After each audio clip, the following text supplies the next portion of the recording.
Staying with labour matters, trade unions representing South Africa's 1.3 million public servants are increasingly threatening to strike. It's over pay demands.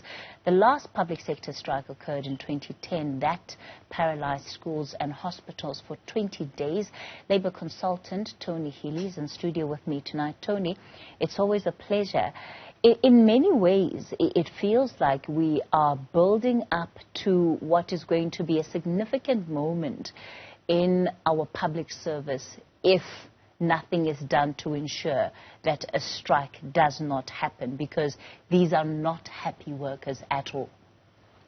Absolutely right, Kathy. And I think we can, in all likelihood, expect that the public sector employees will embark upon widespread industrial action, probably within, I would say, within about 10 to 12 days from now. So it certainly looks bleak in terms of the prospects for what will be a widespread and a very significant strike. They, of course, still have a gripe to deal with the government, and they were unable to strike under COVID because of the state of emergency that we are in.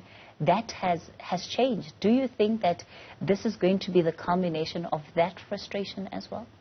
Yes, I do. And I think we mustn't forget, you may recall that there was a 3-year wage agreement ending in 2010 in which government did not make the 3rd year payment, and there was a court case on that which the state ultimately won. But that was a bitter-fought battle because the 3rd year of a 3-year, third increase in a 3-year deal was not paid. And that was quite a contentious judgment. And yes, it saved the state some money at the time, but of course it left a deep wound in the members themselves. So there will be pent-up frustration from that. There was also a fairly modest increase agreed to last year of 1.5%. Add to that, we're seeing that office bearers have had backdated increase in excess of the 2% being offered presently by the state to the unions. And add to that, it's been a long time, as has been noted in the clip, since the last strike. And I think just generally the build-up of frustration in recent years, and it's not just in the public sector, is starting to manifest itself in widespread industrial action of the like we haven't seen for a long time. Of course, it doesn't help that the state of the economy is what it is. The increase in cost of living, people getting less for, the same money so costs have been going up, but wages haven't been keeping up.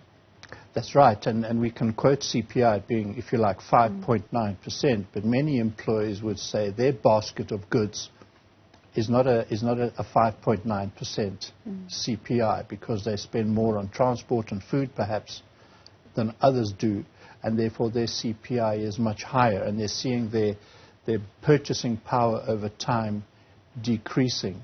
And by the way, it's not just a South African phenomenon we're seeing, because we know, for example, SARS is also in a dispute.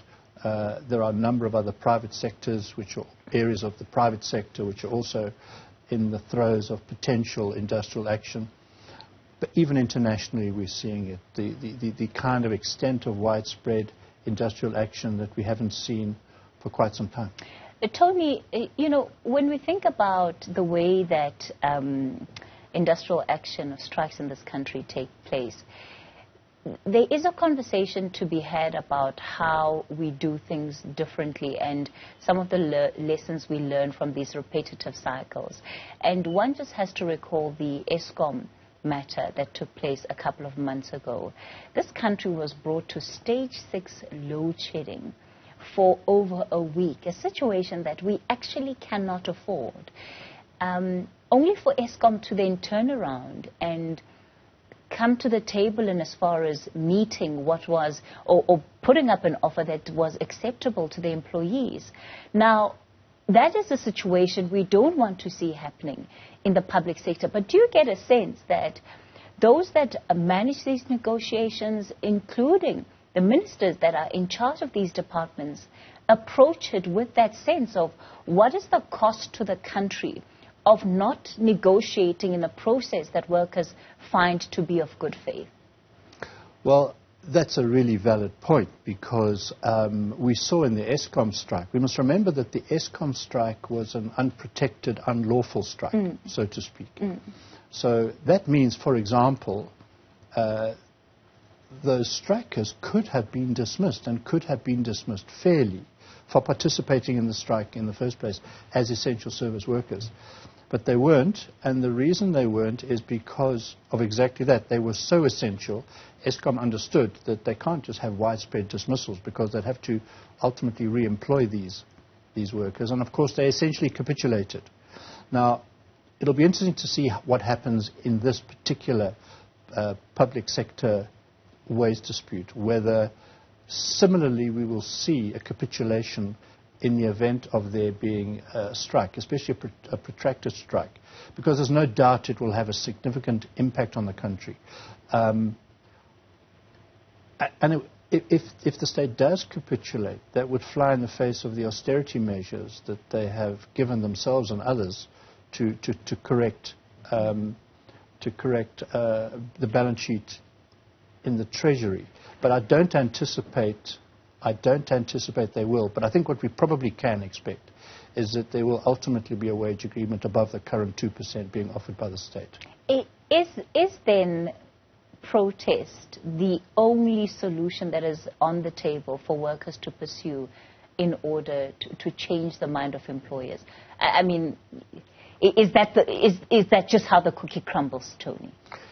You know, at the end of the day, Kathy, it's always a power play. Who has the most power? And unless you're resorting to power, which is really what industrial action is, your other prior option is the collective bargaining wage negotiation process. And you do your level best, and I'm sure the unions have, as has the state, to persuade the other side of your position.